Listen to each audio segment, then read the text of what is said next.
네, 안녕하세요. 디어 사이콜로지 시간입니다. 오늘은 중앙대학교 근처에 학생들이 많이 찾는다는 굉장히 힙한 카페에 나와봤는데요. 교수님, 지나가시다가 보신 적 있으세요? 예, 저는 뭐 아주 익숙한 그 간판은 네. 익숙한 곳입니다.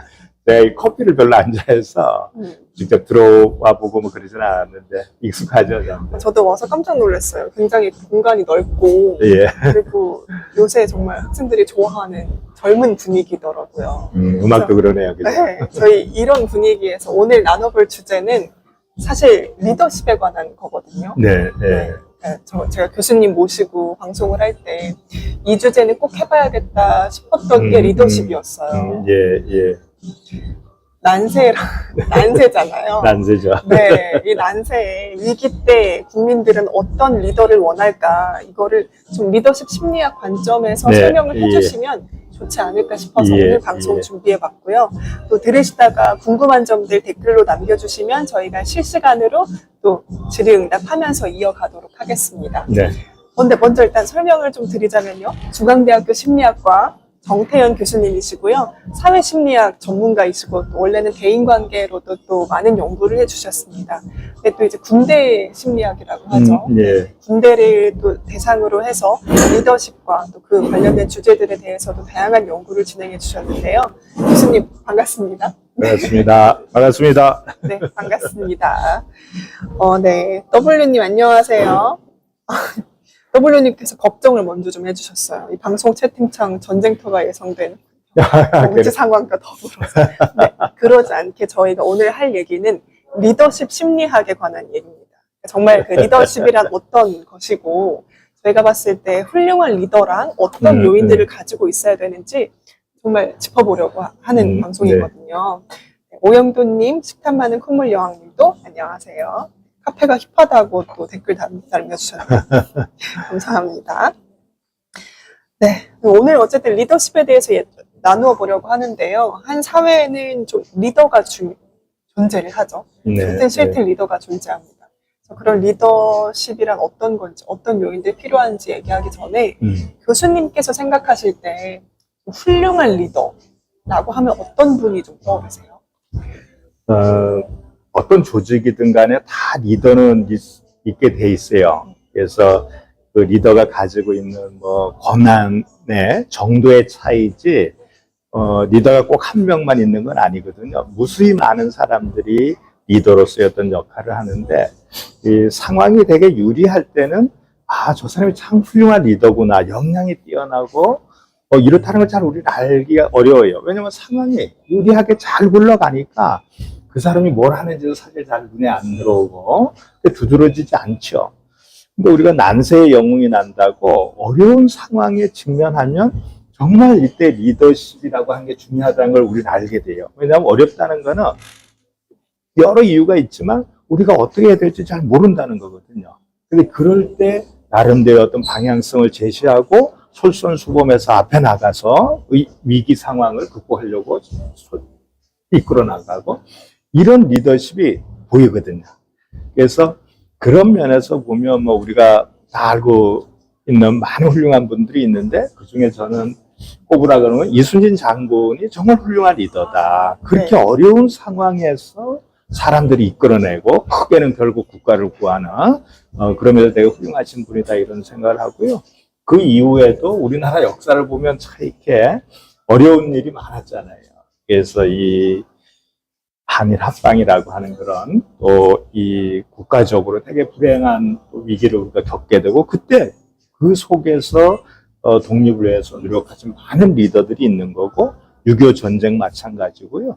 그 이후에 민주 반민주 독재 정권에 저항하는 시간이 또한 뭐 그냥 짧게 잡아도 한 20-30년 정도는 되거든요. 대략적으로 그 시기에 리더로서 역할하는 사람들이 정말 무수히 많습니다. 그런 분들은 정말 다 제가 볼 때는 훌륭한 리더다 이렇게 좀 생각할 수 있고요. 이 그러니까 외국의 사례를 보면 거기도 뭐 엄청나게 많은 훌륭한 리더들이 있잖아요. 그래서 뭐 정말 무수히 많습니다.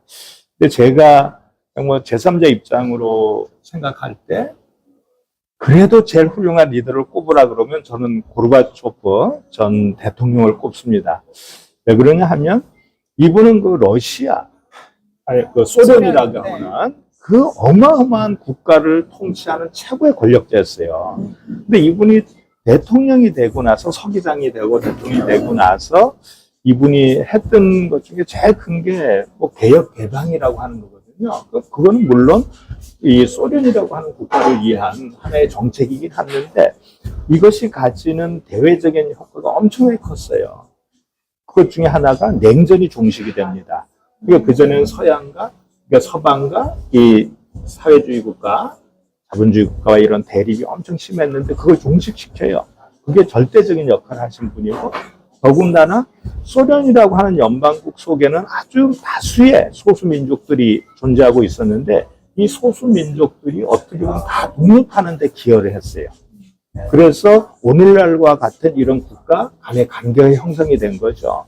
그래서 러시아 입장에서 보면 되게 어떻게 보면 별로 국익을 포기한 거니까요. 그렇게 된 거잖아요. 그래서 사실 그렇게 인기가 많은 분 아니었고 실제 이제 이런 아주 급변하는 과정을 거치면서 러시아는 네. 사실 좀 되게 어려웠어요. 불안정한 경제적으로도 정치적으로 되게 불안정했는데 전 세계적인 입장에서 보면 저는 그렇게 생각합니다.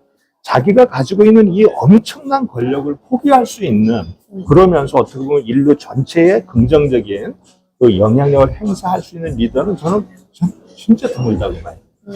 100년에 한 명 있을까 말까 할 정도라고 저는 생각하거든요. 그런 면에서 최고의 리더다. 저는 그렇게 생각하고 있습니다. 그러니까 국가의 개인적인 이익을 어떻게 보면은 조금은 포기를 하더라도 좀 전 세계적인 입장에서 유익한 거를 고민을 한 점에서 교수님께서 지켜 세우시는 거네요. 예. 그럼 좁혀서 얘기하면 어느 조직도 마찬가지예요. 네. 어느 조직도 그 리더는 조직만 생각하고 혹은 더 좁게는 자기만 생각하면 안 될 거 아니에요?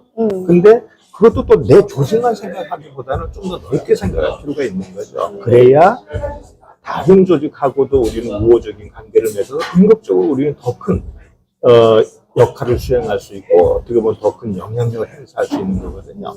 그런 면에서 보면 이 좁게 보면 고르바초프 대통령이 한 게 되게 어떤 뭐 러시아 입장에서 보면 좀 부정적일 수 있지만 네. 큰 틀에서 보면 오늘날 같은 이런 어떤 많은 국가들이 독립을 해서 나름대로 자치를 할 수 있고 만들었다는 것은 인류 전체적인 입장에서 보면 어마어마한 일이라는 거예요. 그리고 러시아가 좀 더 앞으로 더 성숙하고 좋은 국가로 이렇게 발전해 나가고 성장하면 결국은 이런 국가들하고도 좋은 관계를 유지해서 상생할 수 있는 거거든요.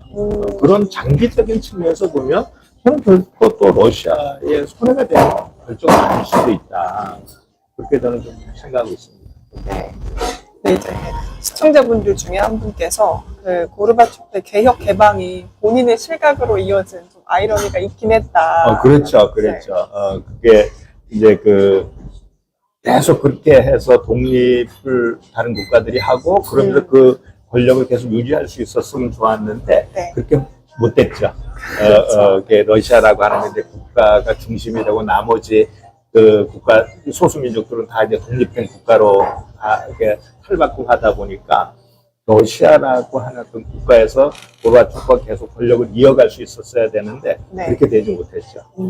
그래서 이제 그런 면에서 보면 결국 본인한테는 큰 어떻게 보면 손실일 수도 있고 위기를 자초한 거가 될 수도 있는데 그걸 몰랐을 리라고 저는 생각 안 해요. 물론 실각할 수도 안 할 수도 있다고 생각할 수 있는데 그건 되게 불투명한 상황이었다는 거죠. 그럼에도 불구하고 내가 적어도 이게 맞다라고 하는 어떤 그런 신념 그런 거에 기반해서 실행을 한 게 저는 대단한 용기라고 생각하거든요. 웬만한 사람은 이런 용기를 발휘할 수 없어요. 그렇죠. 왜냐면 내가 어떻게 보면 이게 사실 말이 실각이고 말이 권력을 내려놓는다지 내가 놀았을 때 내가 죽을 수도 있는 거잖아요. 그럼요. 네. 그래서 아주 불행 중 다행인지 모르지만 고르바초프 전 대통령이 그렇게 하는 그 과정에서 어떻게 보면 법적인 처벌을 받아가지고 처형된다거나 이렇게 되지는 않았지만 본인한테는 어마어마한 그런 어떤 상처가 될 수 있게 했을 거예요. 알겠습니다. 어떻게 보면은 지난 시간부터 교수님께서 계속 강조해 주셨잖아요. 본인 이기심을 내려놓아야 된다. 근데 이제 권력을 가지면 자기 이기심대로 행동을 하면서부터 문제가 생긴다 이런 얘기를 좀 해주셨는데 예. 그 생각이 좀 나네요. 그거를 정확하게 반대로 실천을 했던 그런 사례라고 볼 수 있을 것 같습니다. 네, 그러면 그 요인들도 있고요. 또 심리학에서 리더십을 구성하는 여러 요인들을 생각을 해보면 뭐 도덕성도 있고요. 아니면 뭐 카리스마, 혹은 뭐 신뢰감을 좀 잘 준다거나, 혹은 좀 그런 분들 있죠. 좀 스타성 있는. 네. 여러 가지 요인들이 있습니다. 근데 그 중에서 좀 교수님께서 보실 때, 이 요인은 정말 중요하다 하는 게 있을까요? 리더십의 이제 스타일을 보면, 네. 우리 최 PD님이 말씀하신 대로 카리스마 리더도 있을 수 있고, 네. 또 그 외에 뭐 과업 중심적인 또 관계 중심적인 여러 유형의 리더십이 있을 수 있어요. 일단은 뭐가 있어요? 과업 중심적인 거, 관계적인 거. 관계적인 게 있고, 네. 또 그 카리스마 리더십이 있고, 또 뭐 우리가 거래적 리더십이라 그래가지고, 네. 거래적 리더십은 이게 리더가 주고받는 거를 잘하면 된다. 그러면 부하들이 잘 따라올 거다라고 하는 거예요. 그래서 준 만큼 하게끔 만들면 되고, 한 만큼 주자. 이게 아주 되게 보면 이렇게 교환적인 리더십이죠. 그런 리더십도 있습니다. 근데 실제 뭐 그런 게 때로 효과도 있고 그래요. 근데 또 어떨 때는 효과가 없어요. 그래서 그러면 좀 더 다른 리더십, 사람들을 자발적으로 업무를 수행하고 리더를 따라오게끔 하는 리더십이 뭐 없을까? 그래서 나온 게 변혁적 리더십이라 해서 변혁적 리더십이요? 스스로 동기를 유발하게끔 만드는 거예요. 이 일에 대한 가치를 부여해서 누가 뭐 시키지 않아도 알아서 의미 부여해서 과업을 수행하게끔 하는 그런 식의 리더십을 발휘해야 된다. 뭐 이런 리더십도 있어요. 가장 이상적으로 들리긴 하네요. 예, 일반적으로 그렇죠. 네. 근데 이런 전반적인 여러 이제 그 리더십의 근간이 되는 걸 한 3가지로 얘기할 수 있는데 그 중에 하나는 도덕성이에요. 이 도덕성은 모든 리더십의 근원이 되는 요소라고 할 수 있어요. 왜 그러냐 하면 이 리더는 일반적으로 큰 권력을 갖고 있거든요. 근데 이 권력을 가진 리더가 부도덕하면 어떤 문제가 발생하냐면 부도덕하다는 건 한마디로 하나는 뭐냐면 자기의 그 큰 권력을 조직 전체를 위해서 사용하는 게 아니고 나 개인을 위해서 사용하는 거예요. 이게 부도덕한 거잖아요. 이기적으로 사용하는 거죠. 큰 권력을. 그러다 보면 정해져 있는 규범을 어기게 되고 법을 어기게 되고 뭐 이런 거죠. 규정을 어기게 되고 그게 부도덕인 거죠. 근데 권력을 가지고 있는 사람이 부도덕하게 되면 훨씬 그 타격이 크죠. 그래서 도덕성은 모든 리더십의 근간이 되는 거예요. 그 다음에 이제 여기에 기반해서 2가지를 갖춰야 되는데 하나는 업무 관련되는 역량을 키워야 돼요. 그걸 우리는 보통 이제 전문성 이렇게 얘기하거든요. 네. 왜냐하면 우리는 그냥 앉아서 노는 조직이 아니란 말이죠.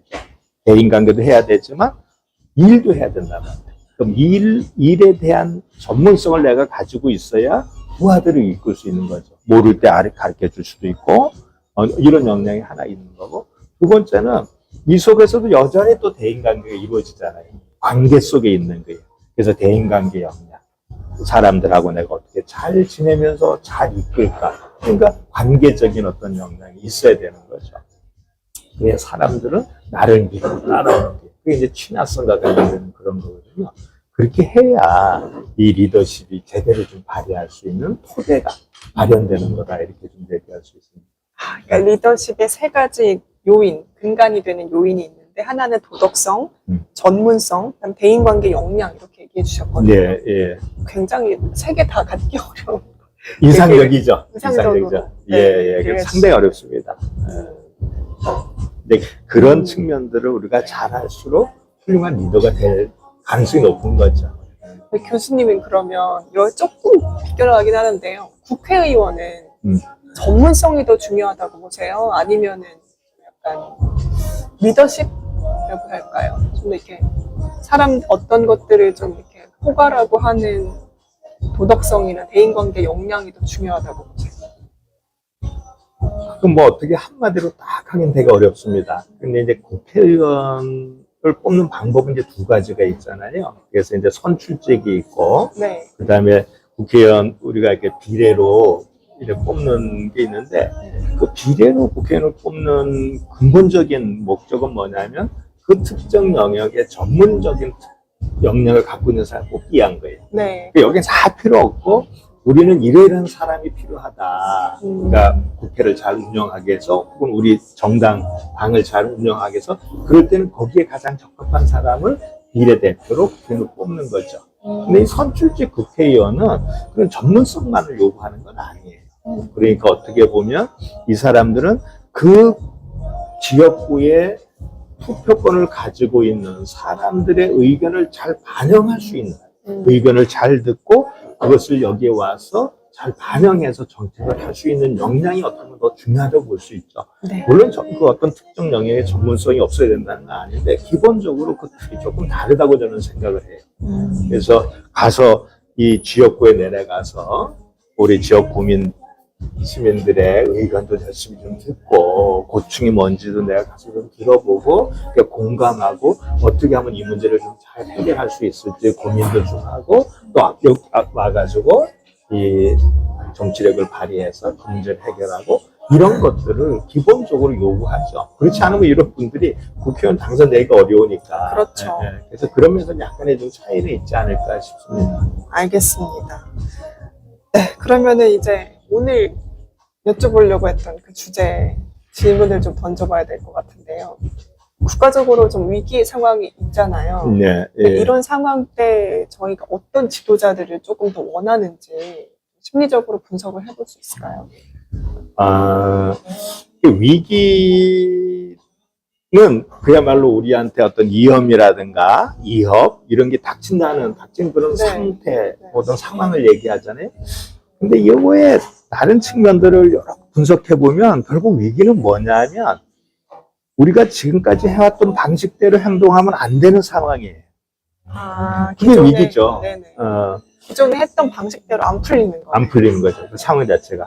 예를 들면, 내가 이제 뭐 어떤 시험 준비를 하는데, 루틴하게 9시부터 해가지고 어떤 방식으로 계속 공부를 했어요. 그때 성적이 잘 나오는 거예요. 근데 한 1년 지났는데 계속 그렇게 했더니 잘 안 돼요. 성적이 막 떨어지네? 위기잖아요. 그렇죠. 그게 예측할 수 없는 상황이고, 기존의 방식대로 안 되는, 말하자면 불확실한 상황이죠. 근데 불확실한 상황이 가지는 의미는 두 가지예요. 하나는 상황이 달라졌다는 거잖아요.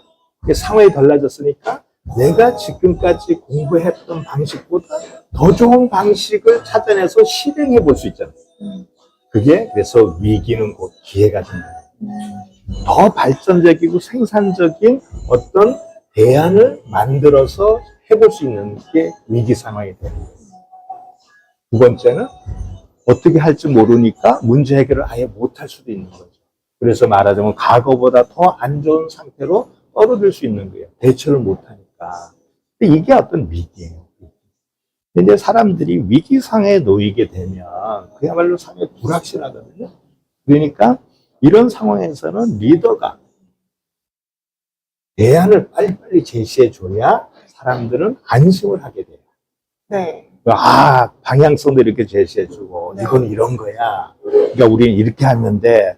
상황에 대한 해석 알려주고, 대처 방안도 얘기하고, 지금 사람들이 불안해하니까 끌고 갈 수 있는 이런 어떤 강력한 힘을 발휘하는 리더. 이런 리더가 위기 상황에서 상당히 효과적이에요. 그래서 우리가 평소에 상황이 아주 유리하고 안정적인 상황에서는 시간도 많고, 여러 가지 대안도 고민해 볼 그런 또 여유도 있고 그래서 민주적인 리더십이 이때는 훨씬 유리해요. 또 민주적 리더십을 발휘 안 하면 불만이 많아지는 거예요. 왜 내 얘기 안 듣지? 왜 뭐 자기 마음대로 다 결정하고 그러는 거야? 근데 이렇게 이제 불만을 충분히 토로하는데, 그럴 수 있죠. 네.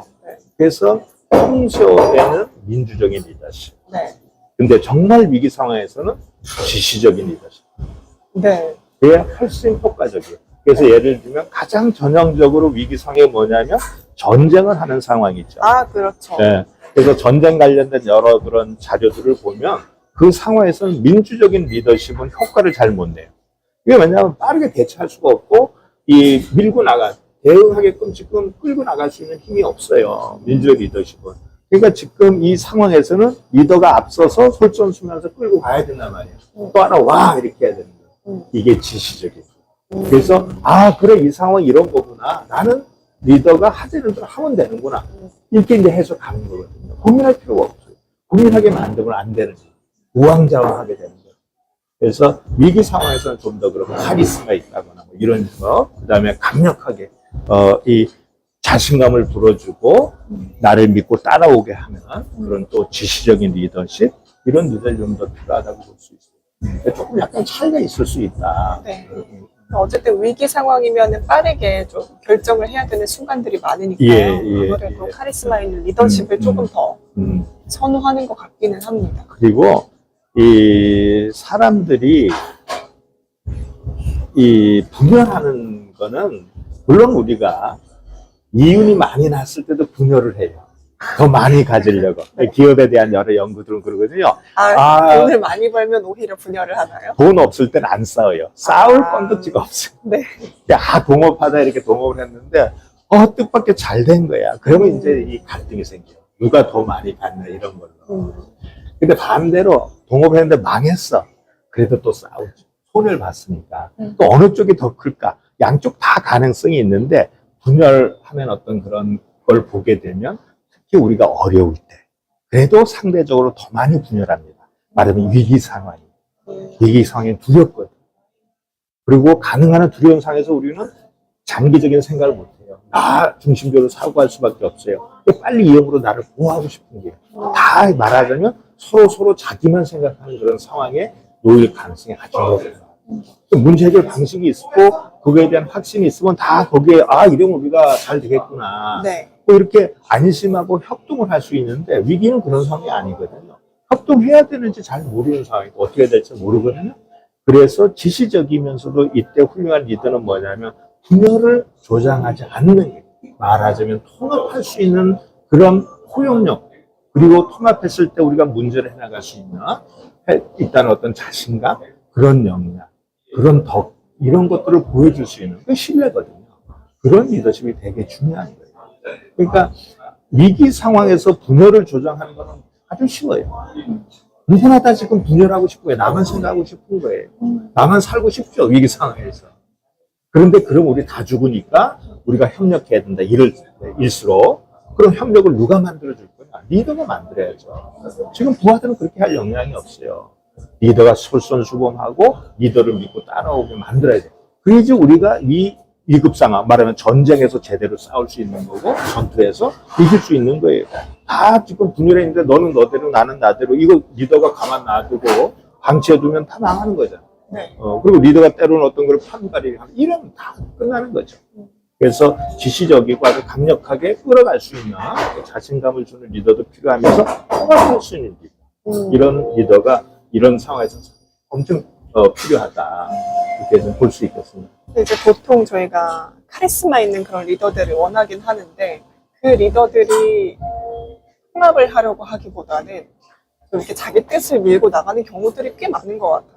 그래서 그 카리스마 있는 리더라고 하면은 이게 긍정과 부정의 뉘앙스가 있잖아요. 예, 그렇죠. 부정의 뉘앙스가 훨씬 더 커요. 부정? 요즘은, 네. 요즘은. 요즘은 좀 그럴 수밖에 없는 것 같습니다. 이 카리스마는 이게 원래는 그런 부정적인 뉘앙스로만 해석할 수 있는 리더십이 아닌데. 아니죠.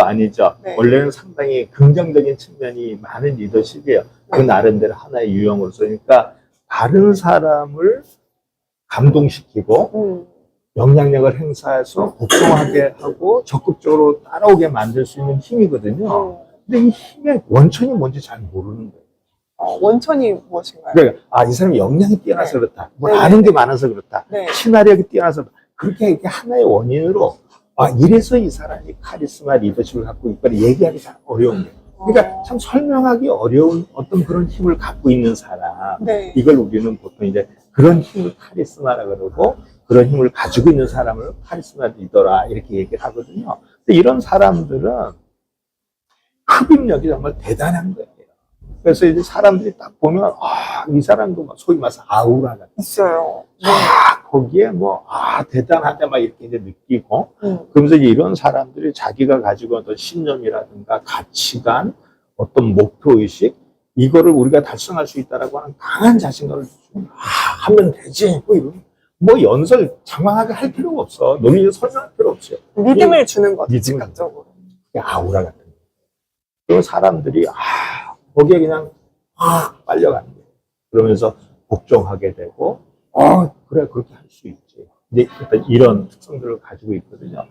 근데 그런 특성들을 가지고 있음으로써 부하들을 원하는 목표를 달성하도록 하는데 이끌어 가니까 그러면 되게 긍정적이긴 해요. 근데 이제 이런 리더들이 자기가 가지고 있는 어떤 카리스마와 같은 그런 힘을 안 좋은 쪽으로 쓰게 된다거나 편협하게 쓴다거나 이렇게 되면 이게 좀 문제가 있을 수 있는 거죠. 근데 왜 그 권력을 가진 리더들이 처음에는 그렇게 시작하지 않았을 거 아니에요? 예. 근데 왜 이렇게 점점 변해가는 걸까요? 그러니까 그런 거에 대해서 심리학에서도 연구들이 많이 진행되었잖아요. 처음에는 우리가 이 권력 동기라고 흔히 하는, 말하자면 내가 많은 권력을 가져서 이 사람이라든가 상황을 내가 원하는 방식으로 통제하고 싶다라고 하는 동기를 우리는 권력 동기라고 그러거든요. 네. 근데 이 권력 동기는 사람마다 다 편차는 있지만 그래도 기본적으로 사람들이 가지고 있는 동기인데, 이 동기가 가지고 있는 특성이 뭐냐 하면 내가 어떤 지위를 얻기 전에는 그 동기를 잘 드러내지 못한다는 거예요. 왜 그러냐 하면 나쁘게 생각해요. 다른 사람이 제가 권력 동기가 강해? 지 맘대로 뭘 하고 싶어 해? 나도 지가 막 통제하고 싶어? 이러면 그 통제받고자 받는 내 입장에서는 별로 좋은 게 아니잖아요. 그렇죠. 그래서 우리는 권력 동기를 잘 못 드러내요. 원래는 누구나 조금씩 가지고 있는데요. 조금씩 있고 어떤 많이 있을 수 있는데, 네. 근데 이게 어떤 특정 이제 지위에 올라가면 합법적으로 내 권력을 드러낼 수 있는 기회가 주어지는 거예요. 그래서 우리가 흔히 뭐예요? 완장차면 사람이 달라진다 그러잖아요. 있어요. 당연한 거예요. 어떻게 보면. 당연히 우리가 갖고 있는 그 권력 동기를 그때 되면 이제 드러내는 거거든. 그런데 이제 권력을 갖기 전에는 이제 사람들이 또 어떤 생각을 하면, 예를 들면 우리가 정치하는 사람들을 보게 되면, 내가 보니까 내가 정치를 하면 아주 잘하겠는 거예요. 그래서 뭔가 우리 지역구를 위해서, 국민들을 위해서 내가 이런 좋은 아이디어를 가지고 있으니까 내가 그걸 해서 나같은 사람이 이게 좀 우리 국민들이 잘 사는 쪽으로 내가 정말 일해보고 싶다, 아주 순수한 그런 마음을 가져요. 그래서 보통 그렇게 시작하잖아요. 거의 대부분 다 그렇게 생각합니다. 아주 뭐 나쁜 마음 갖고 하는 사람이 몇 명이나 되겠어요. 근데 이제 권력이 사람을 바꾸는 거예요. 근데 권력을 딱 갖게 되면 이 사람들이 바뀌는 이유가 뭐냐면, 권력이라고 하는 게 가지고 있는 그 맛, 권력 맛이에요. 야, 권력이 이렇게 좋은 거야. 이걸 내 마음대로 되는 게 주는 기쁨. 그 즐거움이 쾌의 경우 어마어마해요. 내가 어떤 얘기를 했을 때 통제되는 경험들을 내 계속 맘 하다 다 되잖아요. 그러니까 뭐 버릴 게 없어요. 얼마나 좋아. 내 마음대로 다 되니까. 그래서 이제 이 사람들이 물론 다는 아니지만 슬슬 세상을 보는 기준이, 예전에 어떤 뭐 내가 지역구 주민들을 위해서 혹은 국민들을 위해서 뭘 하는 게 정치적인 내 어떤 그 활동의 의미를 부여하다가 권력을 갖고 혹은 유지하고 확대하는 쪽으로 가치관이 바뀌어요. 그러니까 지금 이 권력을 유지해야지. 내가 이끈 떨어지면 어떡하지? 얼마나 불안하겠어요. 맘대로 되다가. 그러니까 권력이 이렇게 좋은 거네. 권력을 내가 키워야지. 그래서 목표가 달라집니다. 그게 하나의 변화되는 하나의 특성이 있고, 권력을 갖고 있는 사람들이 왜 이제 자기 주장이 강하고 남 얘기를 잘 안 들으면서 그런 식으로 바뀌냐 하면, 내 권력이 있으니까 어떤 일을 했어요. 말하자면 부하들한테 시키고 이렇게 했더니 일이 잘 되는 거예요. 근데 이 사람이 일이 잘 된 거를 뭐라고 생각하냐 하면, 내가 능력이 있어서 잘 됐다고 생각해요. 내가 방향을 잘 잡고 이렇게 지시하니까 봐봐, 되네. 되네. 근데 왜 됐겠어요? 열심히 했으니까 사람들이 또. 부하들이 열심히 했고 상황이 유리하니까 그렇게 해도 잘 될 만한 여건이 마련되어 있는 거예요. 말하자면 내가 똑똑해서 잘 된 것도 물론 있을 수 있는데 그거는 많은 요인 중에 하나예요. 그런데 권력을 가지고 지시하는 입장에서 되잖아. 그래서 이제는 남 얘기 안 들어요. 왜? 지금까지 내가 하면 다 잘 됐거든. 내 판단대로 하면 되는 거예요. 근데 항상 잘 될 수가 없어요. 그래서 나중에는 그래서 개방적이지 않고 독선적인 리더가 망하는 이유가 거기 있는 거예요. 지금까지 참 운이 좋은 거예요.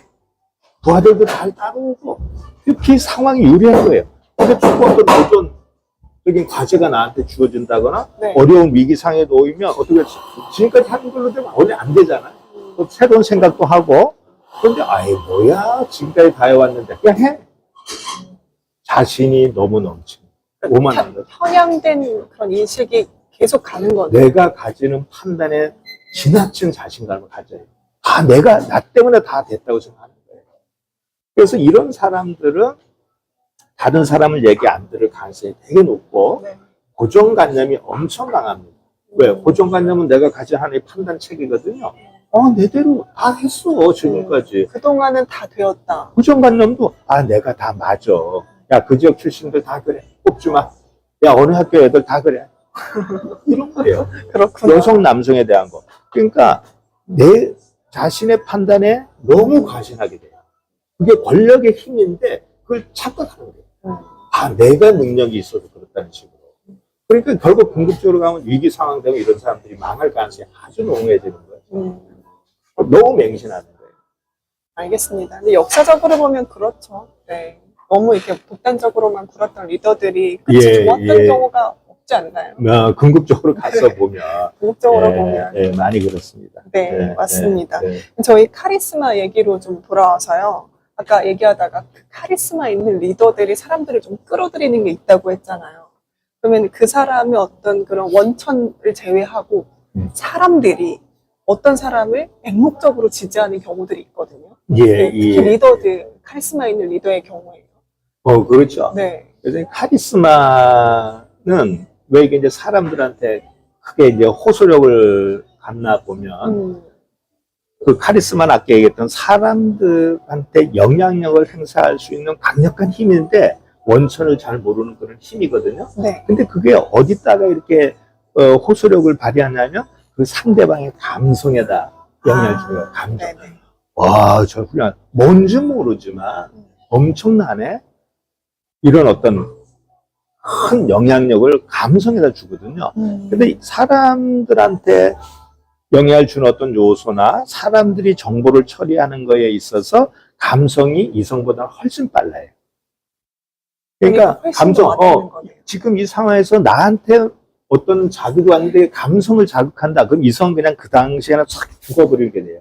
감성이 훨씬 빠르게 강력하게 되는 거예요. 이성은 작동을 못해요.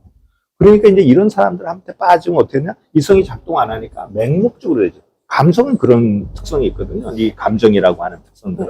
우리가 예를 들면 처음 봤을 때 이 콩깍지에 끼워가지고 이성한테 확 빠지는 거. 똑같은 거예요. 그때는 이성이 작동을 못해요. 이 카리스마 리더가 그런 거예요. 그래서 맹목적으로 될 수 있어요. 이성이 작동 안 하니까 나쁜 게 안 보여요. 이런 사람. 그런 게 하나가 있고, 또 하나는 우리가 이성적으로 어떤 사람을 긍정적으로 평가해도 마찬가지 효과가 되게 많이 나요.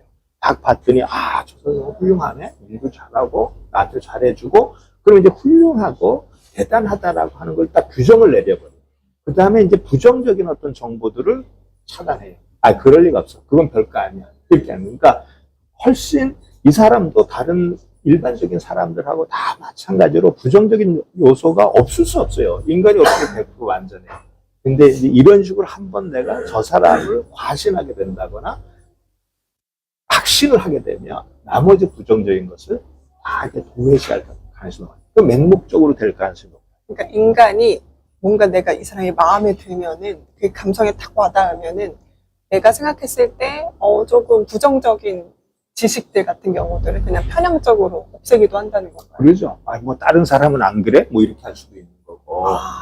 저 사람 물론 단점이 있는데 다른 사람은 안 그래? 이렇게 그러기도 하고 그건 아무것도 아니야. 그래서 안 바꾼다는 거죠. 그래서 우리가 이 사람의 어떤 태도를 바꾼다거나 그 태도 속에는 어떤 그 사람들을 보는 어떤 그 외부 사건을 보는 어떤 인식의 문제가 다 들어가 있는데 그런 걸 바꾸는 게 그래서 어려워요. 한번 그 태도를 형성하면 사람들은 태도를 다 안 바꾸려 그래요. 근데 그런 심리적인 메커니즘 중에 하나가 그런 거예요. 그래서 내 생각을 지지하는 건 계속하고 또 그런 지지하는 사람들하고만 계속 소통하고 그 부정적이거나 혹은 그게 반하는 정보를 제공하는 사람들하고 거리를 둔다거나 그걸 평가 잘한다 이런 식으로 하고요. 세 번째는 우리가 이 어떤 리더가 있다라고 하는 것은 결국 집단을 형성하고 있다는 거거든요. 사람들이 모여 있는 거죠. 그 모여 있는 집단 중에 어떤 리더를 내가 좋아하는 거고, 그 내가 속한 리더, 집단의 리더죠. 맹목적으로 좋아하고. 그러니까 결국 그 리더라고 하는 이 대상에 대한 인식을 가만히 또 보면 내 집단과 외 집단이 있다는 거예요.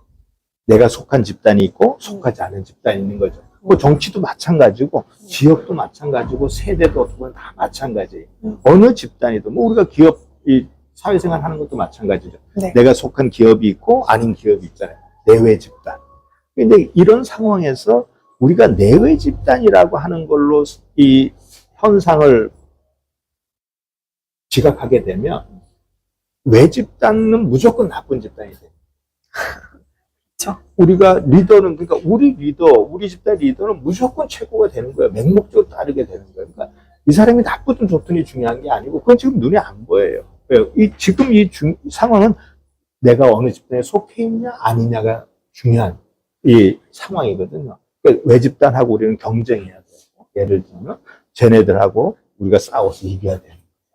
그러니까 쟤네들 입장에서 혹은 전반적인 입장에서 우리 리더가 훌륭하다 아니다 이렇게 볼 수가 없어요. 그냥 그 사람은 우리 집단의 리더예요. 맹목적으로 우리가 옹호하고 따르고 그렇게 될 수밖에 없는 거죠. 다른 정보가 여기엔 들어올 수가 없는 거예요. 그래서 내외 집단을 우리가 어떤 거 자꾸 이렇게 리더를 보게 되면 그 리더가 가지고 있는 한계점. 그래서 우리가 좀 이렇게 예를 들면 그 제어도 좀 해야 된다거나 또 이렇게 균형을 잡혀 나가는 어떤 그런 장치들도 있어야 되나 이런 생각을 잘 못하는 거죠. 그러다 보면 그냥 맹목적으로 네. 추정해야 될 가능성이 높다 이렇게 볼 수 있습니다. 알겠습니다. 차가 좀 마시세요. 예. 계속 말씀해 주셔가지고 이제 목이 좀 아프실 것 같아서 제가 그동안 댓글 읽고 있겠습니다. 예. 네. 네. 관리직으로 일하고 있는 분도 계신데요. 이 카리스마와 부드러움의 균형을 잘 맞추고 싶은데 이게 참 어렵습니다. 조언 좀 부탁드려도 될까요? 어느 곳이든 회사에서 관리직으로 있으신 분들이 똑같은 고민을 하실 것 같아요. 예. 그 카리스마 리더십을 발휘하는 사람들은 일반적으로 외향적이고 그러면서 그래요? 자기 주장이 강해요. 네. 그리고 약간의 어떤 이 결단력도 있고 이런 네. 사람들이 크게 자기 주장하면서 이건 이거야 이렇게 하면서 끌고 나가고 약간의 또 어떤 지배하려고 하는 어떤 경향성도 강한 사람들이거든요. 네. 근데 이제 이런 사람들이 또 하나 가지고 있는 특성이 상황 파악을 잘한다. 그래서 이 상황에서 내가 이렇게 해야 되는 걸 하는 걸 아주 귀신같이 알아요. 감각적인 거네요. 감각적으로. 근데 이게 카리스마 리더십의 아주 중요한 핵심 중에 하나가 또 뭐냐 하면 네. 지적으로 부하들을 영감을 준다거나 긍정적으로 자극을 줘서 주어진 일을 자발적으로 하게 만드는 힘이거든요. 네. 그래서 그 속에는 되게 친화력 같은 것도 있어요. 그래서 그런 측면에서 보면 여성들이 카리스마가 더 많다 이런 연구들이 아주 많습니다. 그런데 우리가 생각하는 카리스마는 좀 더 이렇게 자기 주장이 강하고 앞에서 막 이끌어가고 이제 이런 측면에 초점을 맞췄다 보니까 남성성 중심으로 자꾸 우리가 생각하는 거예요. 근데 실제 카리스마 리더십이 가지고 있는 특성을 보면 꼭 그런 것만 있는 건 아니다. 그래서 이 사람들이 어떤 상황에 맞게 사람들을 이렇게 독려하고 자극을 주는 거죠. 무조건 강요하고 이런 그게보다는 이게 감화를 주는 거예요. 감화를 줘가지고 감화시켜가지고 맞아 내가 이거 좀 더 공부해야지. 야, 너 이거 하면 이렇게 할 수 있어. 끌고 나가는 거예요. 근데 자발적으로 하게 만드는 거거든요. 그래서 꼭 그게 상충되는 측면은 아니에요. 그래서 우리가 정말 카리스마 리더십을 이렇게 잘 발휘하려고 그러면 어떤 주어진 상황에서 끌고 나가는 힘도 있어야 되고, 또 결단력도 있고, 네. 감화를 줄 수 있는 그런 힘도 있어야 되지만 구체적인 상황에서는 이게 정말 이렇게 감동을 주는 능력. 그래서 지적으로도 내가 공부를 해야 되겠구나, 뭘 찾아봐야 되겠구나, 이런 걸 해주고, 이 일을 열심히 해야 되겠구나, 할 수 있겠구나, 이거 하면 우리 어떤 비전을 달성할 수 있겠구나. 이거는 뭐 결단력하고는 다른 문제거든요. 충분히 잘할 수 있어요. 그래서 아까 제가 말씀드린 것처럼 연구를 보면 여성들이 카리스마 점수가 더 높아요. 전반적으로. 그래서 결코 이게 다른 문제는 아니다. 그래서 그런 양쪽의 어떤 그 측면들을 다 이렇게 보완해 나가려고 해야 되고요. 사람들이 이 카리스마 리더십이라고 하고 아까 변혁적 리더십 제가 말씀드렸는데 이런 사람들을 보면 되게 멋있어요. 멋있고 훌륭하고 그러는데 결국에는 내가 자발적으로 일을 하고 저분을 내가 존경해서 원하는 목표를 달성하도록 내가 헌신을 다해야지, 몫을 바쳐야지 하는 마음을 갖게 만드는 최종의 접종은 뭐냐? 그분이 나에 대한 개인적인 관심이에요. 그 관심이 없으면 정말 훌륭하신 분이네. 끝. 내가 몫을 왜 걸어? 맞아요. 저분이 나를 엄청 아끼는구나. 제 대인관계에서 늘 그런 얘기 하잖아요. 주고받는 거다. 그때 얘기했던 도구성의 원리인 거네요. 그러죠. 주체가 되게끔 해야 된다. 그렇죠. 내가 자발적으로 따라가게 리더가 해야 돼요. 그러면 결국 그건 뭐냐. 저분하고 나하고 가까운 개인적인 연결을 만드는 거예요. 그래야 내가 존경 플러스 뭐가 돼. 헌신. 내가 충성하고 싶은 마음이 드는 거예요. 그래서 우리는 경외심, 존경하는 마음 이것만 갖고 리더십을 다 발휘할 수는 없어요. 친화적인 게 정말 중요한 거예요. 그래야 마음을 움직인단 말이죠. 그렇죠. 예. 그래서 그걸 같이 가려고 노력을 하시는 게 좀 좋지 않을까. 알겠습니다. 근데 그러면 더더욱 궁금해지는 게 앞으로 우리 리더에 대한 교육들도 필요하잖아요. 예. 네, 이제 마지막 질문 드려봐야 될 것 같아요. 예. 교육, 현재 상황에서 어쨌든 원하는 그런 인재 역량이라던가 이런 것들도 많이 바뀌었는데, 교육은 정말 근현대적인 모습 그대로거든요. 교수님께서 보셨을 때, 앞으로 우리나라의 리더들을 기르기 위해서 이런 교육은 좀 꼭 했으면 좋겠다 싶은 게 있으실까요? 저는 이게 교육이, 두 가지 목적이 있다고 생각해요. 하나는 개인의 어떤 그 욕구나 목표를 실현하는 데 도움을 주는 거거든요. 그러니까 개인의 자기 실현에 기여하기 위한 게 교육이에요. 예를 들면 내가 목수가 되고 싶다. 내가 의사가 되고 싶다. 그럼 배워야 될 거 아니에요. 어디가 배우겠어요? 교육을 통해서 배우잖아요. 근데 내가 의사가 되고 목수가 되는 거는 나의 가치나 목표를 달성하는 거거든요. 개인적인 측면에서 보면. 그래서 근데 교육을 해줘야 돼요. 그걸 못하면 내가 원하는 걸 못하고 나는 좌절할 거잖아요. 그게 첫 번째 목적이고, 두 번째 목적은 이 순서가 딱 있는 건 아니에요. 또 다른 목적은 뭐냐 하면 우리는 더불어 살거든요. 혼자 사는 게 아니고. 그러니까 더불어 잘 살 수 있는 사람을 양성해야 되죠. 그게 아까 얘기했던 친화력과 대인관계 그런 거죠. 네. 그래서 이제 이거를 우리는 민주 시민을 양성하기 위한 목적이다. 이렇게 얘기합니다. 그래야 될 거 아니에요. 그러니까 우리가 잘 살기 위해서는 나의 이기적인 욕구도 조금 절제하고 법도 잘 지키고 또 이렇게 힘든 사람이 있으면 도와줘서 같이 살고 그래야 이게 살기 좋은 사회가 되잖아요. 그걸 우리는 민주 시민을 양성하기 위한 거다 이렇게 얘기할 수 있어요. 이 두 가지 목적을 균형 있게 갖고 가는 게 교육이거든요. 그럼 과연 우리나라 교육이 이거에 균형을 맞추고 있냐 이런 거예요. 제가 보기엔 참 균형을 잘 못 맞추고 있어요. 그거야 좀 모두가 인정하지 않을까.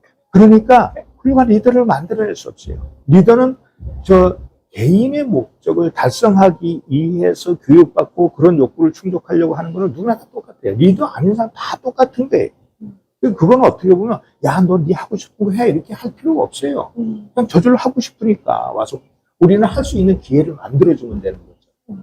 근데 민주시민이 되고 거기에 맞게끔 생활하고 살게끔 만드는 거는 자발적으로 그런 동기가 많이 있지는 않단 말이에요. 그런 동기를 유발하고 양성하고 키워서 그걸 실현할 수 있는 기회를 만들어줘요. 그러니까 어떻게 보면 노력을 이 후대에 훨씬 더 많이 들여야 될지도 모르는 거예요. 근데 우리 사회는 그게 잘 안 되다 보니까 전부 다 양성을 하고 교육을 다 시켰는데 다 지욕심만 차리는 사람을 만들어. 네. 그러니까 훌륭한 리더가 나오기 되게 어려운 거예요. 그래서 우리가 리더십 중에는 셀프 리더십이라고 하는 게 있단 말이에요. 우리가 다 리더와 같이 행동하고 리더로서 필요한 역량을 키우면 그게 다 우리가 리더로서 각자 다 수행할 수 있는 거다, 역할을. 그래야 그게 조직이 잘 될 수 있다는 거거든요. 그럼 셀프 리더십을 발휘하려면 리더로서 역량을 키워야 되죠. 저절로 되는 게 아니거든요. 그래서 이제 그런 어떤 이 환경, 이게 되게 어려운 문제예요. 우리 사회 전체의 어떤 문화, 사람들의 삶의 방식, 추구하는 목표, 가치관 이런 것들이 바뀌지 않으면 정말 그렇게 좋은 리더들을 많이 양성하기 상당히 어려운 거죠. 근데 그 속에서 좀 더 정말 역량도 있고 뭐 차이가 있을 수 있으니까 훌륭한 리더들이 나올 수 있고요. 근데 이제 그런 걸 기반으로 해서 제가 생각하는 리더의 가장 중요한 점은 부족하다는 걸 인정해야 합니다. 리더십에 대한 연구 중에 제가 가장 사람들이 많이 오해하고 잘못됐다고 생각하는 건 리더는 만능이다라는 생각. 그런 리더는 없어요. 뭐 신밖에 없습니다. 어떻게 리더가 만능이에요? 그래서 뭔가 잘못되면 무조건 리더 탓으로 다 잘라버리잖아요. 아무리 훌륭한 리더도 모든 걸 다 잘할 수 없어요. 완벽할 수 없다. 그래서 리더가 정말 훌륭한 그 리더가 되려고 그러면 사람들이 내가 배워야 돼요. 부족한 걸 인정해야 되고 잘못될 수도 있는 거예요. 상황이 안 되는데 100점 100승 어떻게 합니까? 아무리 훌륭한 축구 감독도 모든 게임에서 이길 수 없어요. 그런 게 제가 이게 리더십을 통해서 배우는 교훈이 돼야 된다. 그래서 아까 말씀드렸지만 내가 어떤 명령을 내리고 그러니까 부하들이 잘해가지고 잘 되니까 아 나는 완벽한 리더야. 그런 리더는 분명히 망해요. 부족하니까 계속 공부해야 되고 반성해서 나의 부족한 부분들을 채워야 되거든요. 전문적인 역량도 마찬가지고 일과 관련해서 대인관계 마찬가지예요. 그게 겸손이다.